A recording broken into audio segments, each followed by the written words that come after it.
Queen!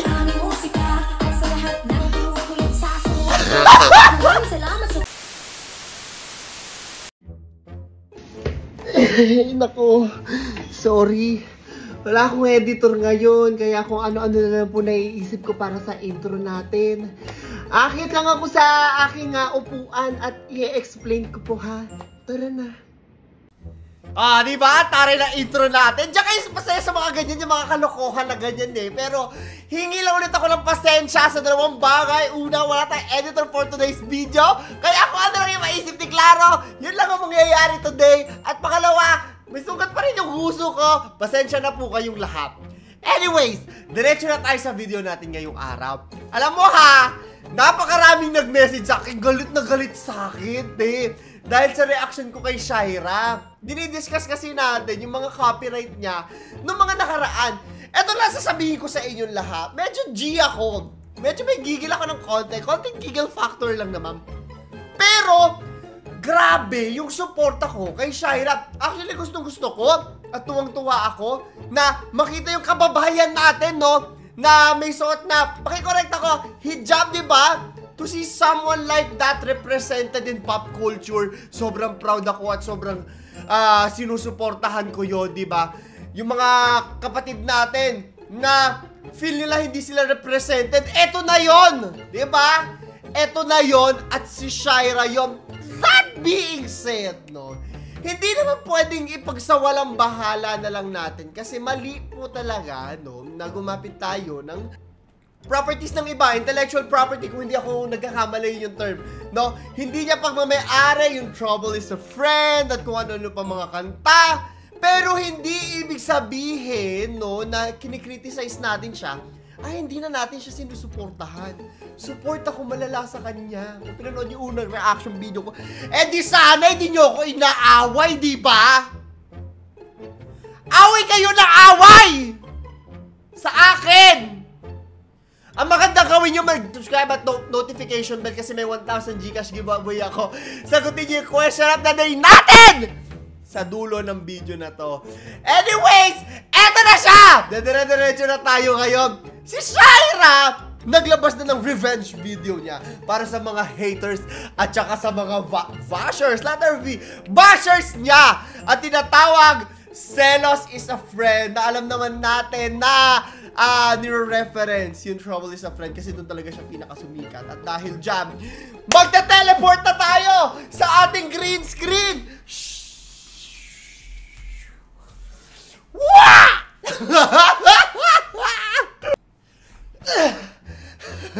At dahil dyan, napunta nga po tayo dito sa napakaganda na syudad ng Cotabato City. Ang lakas makaano nito, yung sa Baguio, no?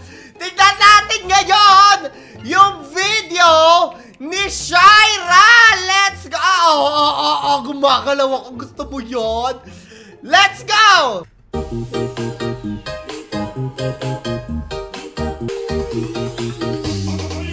Diba? The mother is mothering! She is serving! Napakaganda niya sa totoo lang at talagang ay, revenge ka dyan, girl. Ganda mo dyan. Kung nanonood ka, ay sa'yo. Hindi mo na kamukha si, si Jomar ba? Ayun, alam mo ha, gigil na gigil ako. Balik natin yung kanina. Pag, putang ina, nawala. Anyways, pag sinasabi ng mga tao yung tempered glass para i-reduce yung mga kapatid natin, di ba? X yun, para sa mga nanonood po dito. Huwag kayong maggaganong joke. Hindi siya nakakatuwa! Bangsamoro Queen. Queen of Copyright. I don't think that applies anymore kasi may sarili na siyang, ngayon, may sarili na siyang musika! Mamaya panoorin niyo, may mga chika pa rin yung mga tao. Tignan natin.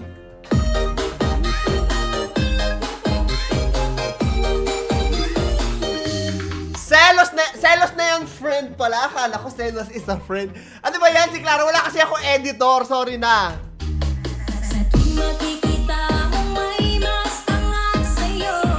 Yun pa rin yung lyrics, no? Yung parang inulit nila para, to give reference.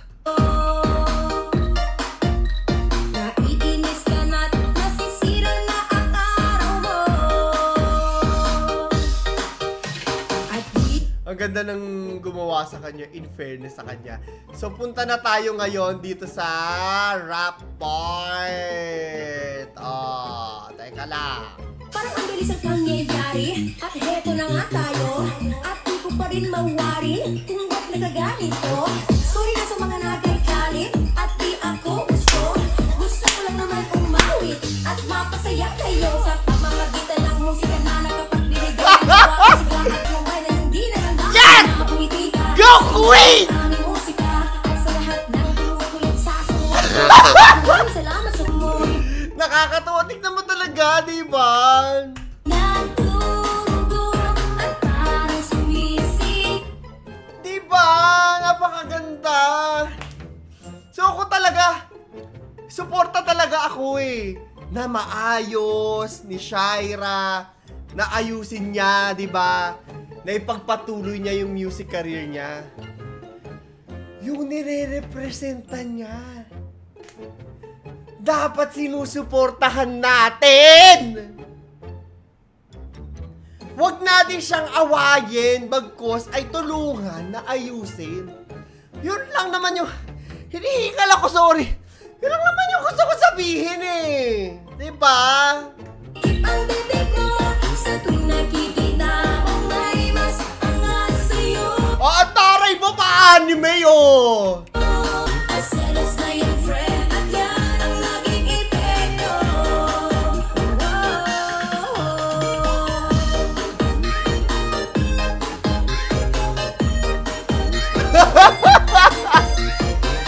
Yeah! Alam mo, masaya ako para sa kanya.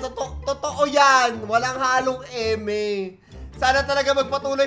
Tignan natin ha. Bisita tayo sa mga sa comments niya. Tignan natin kung ano yung sinasabi ng mga tao. Warning lang! Sure na sure ako. Maraming mag-aaway na naman dito. So punta tayo sa kanyang YouTube channels. Dalawa, channels kasi. Putang ina. Ate mo! Serving! Tignan natin yung mga komento ha. So ayan. Di ba? Ako na lang yung mag-a-adjust. Dito tayo sa gilid. Palit tayo ng linya. So, kung makikita mo, may mga haters pa rin kahit papano. Gaslighter Queen. Kamukha niya yung kalaban ni Darna. Si Valentina. Dami magagalit nito. May asawa ka na po ba? Grabe ang makeup. Grabe! Naiintindihan ko rin naman kung bakit galit na galit siya. Pero...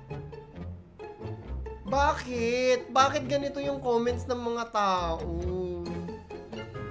Inaayos naman na niya, diba? Inaayos naman na niya yung pangyayari. Inaayos naman na niya yung copyright issues. Tinake down naman nila yung mga videos niya. So, gusto ko talaga siyang suportahan. Yan lang. Honest ko yan ha. Honest ko yan. Tayo kasi ang hilig-hilig natin nung nung pag may nakikita tayong bago, inaaway agad natin. Hate train, kumbaga. Kung sana itigil natin yung gano'n, sana suportahan natin para magbago. Kasi hindi naman nagtatapos sa kung ano man yung ginawa mong kina-viral mo yung career, di ba? Tuloy-tuloy pa yan. Nasad lang ako. Basta di ako tangkilik dito, sabi niya, nangopya, tapos nung kinasuhan sasabihin, inggit. Ayun, sinabi niya ba yon? Hindi ko po alam kung sinabi niya yon. Pero Queen of Music Philippines, maraming tao kasi yung natutuwa sa kanya. Diba? Marami talagang tao. Yun lang yung masasabi ko. Maraming natutuwa, maraming masaya, at maraming proud sa kanya. Sana suportahan na. Ito may mga ganito. Sabi, can I copy your homework? Yeah, just change it up a bit so it doesn't look obvious you copied. Gusto ko lang naman umawit at mapasaya kayo sa